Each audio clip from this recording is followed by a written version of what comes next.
Leader. I did a lot of listening over the past several weeks at meetings and events all across Kentucky. Last week, I participated in my 51st hospital town hall since 2011.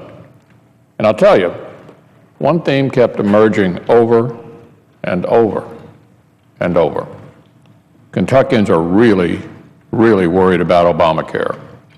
They've read the same stories we have about businesses being forced to cut hours and eliminate health care, about people being laid off. They've read about how the rollout of this massive law is becoming a massive mess, and how their personal information could be compromised by scam artists. Now, I know that there's still some of you who supported the law who are thinking, well, they'll learn to like it. But it's precisely the kind of, we know what's good for you attitude that's so upsetting to my constituents. That's what got us into this mess in the first place. So let's at least get this much straight. The doctors, the nurses, the healthcare professionals, the patients, and everyday Kentuckians I've been speaking with on this issue are not ignorant of the facts. They know what they're talking about. A lot of them know more about health care than those who voted for this law ever will. And the fact is, the more my constituents seem to know about Obamacare, the more worried they tend to be. That's true for the business owners, too.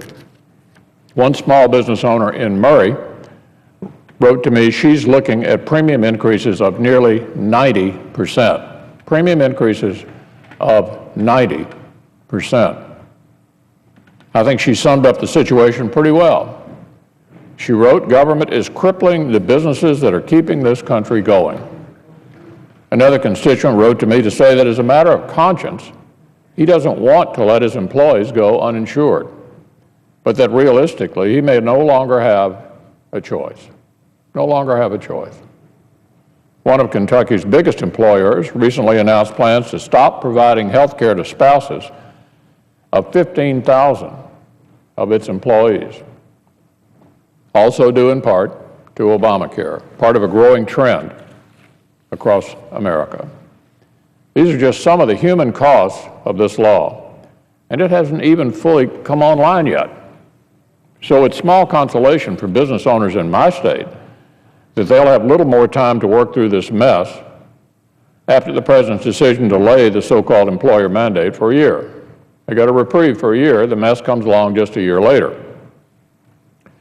Interestingly enough, just yesterday, the country's largest union federation, the AFL-CIO, outlined serious flaws in Obamacare that could hurt its members too. Apparently, they came very close to calling for outright repeal. This is the AFL-CIO, Mr. President, came this close to calling for outright repeal. News reports suggest that a lot of harsh words were said. I don't think I can even quote all of it out here on the floor. But one union leader implied that Obamacare could lead to the Federation losing three quarters of its membership in just the next few years. This is the AFL-CIO, the biggest supporter the President had, coming this close to calling for outright repeal. So we know big labor is leaning on the President. We know they want him to let them rewrite the same law they helped ram through, and apparently he's listening to them. But what about everybody else? It's not in big labor.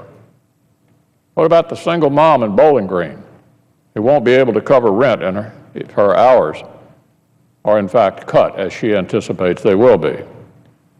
What about the recent college graduate in Louisville who's barely scraping by as it is and who won't be able to afford a premium increase? What about the families from Covington to Paducah who are worried sick about this law? Doesn't the administration think those folks deserve some relief too? The same kind of delay, at least, that businesses will get? Well, Republicans do. That's why the Republican-led House of Representatives passed a bill on a bipartisan basis. That means Democrats voted for it too, before the August recess to do just that. Last month, I tried to pass that same bill here in the Senate, but the Washington Democratic leadership blocked it, and I'm not sure why. This legislation is just common sense. It's the fair thing, the right thing to do. So today I'm going to try again. Yesterday, I, along with a number of my colleagues, filed an amendment to the Portman-Shaheen bill that would provide the same reprieve for individuals that the administration has already offered to businesses. This time, I hope my colleagues on the other side will join me in supporting it, as a number of Democrats did over in the House. I know they all got an earful when they were home last month, so maybe they've reconsidered the wisdom and fairness of their earlier position. Maybe now they'll think that individuals and families should be treated no differently than businesses when it comes to protecting them from Obamacare.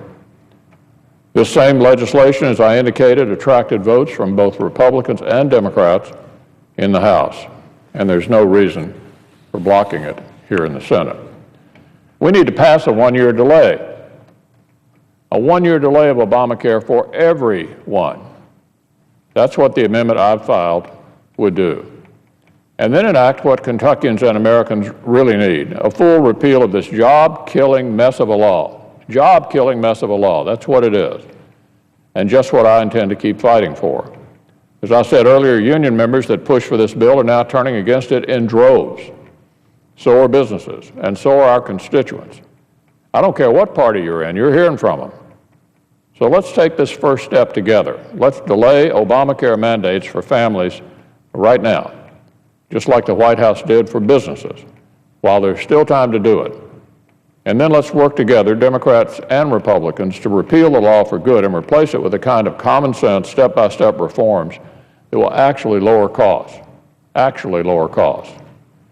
That's what Kentuckians want, that's what Americans want, and anybody who actually listened to their constituents last month already knows what I just said. Mr. President, I yield the floor.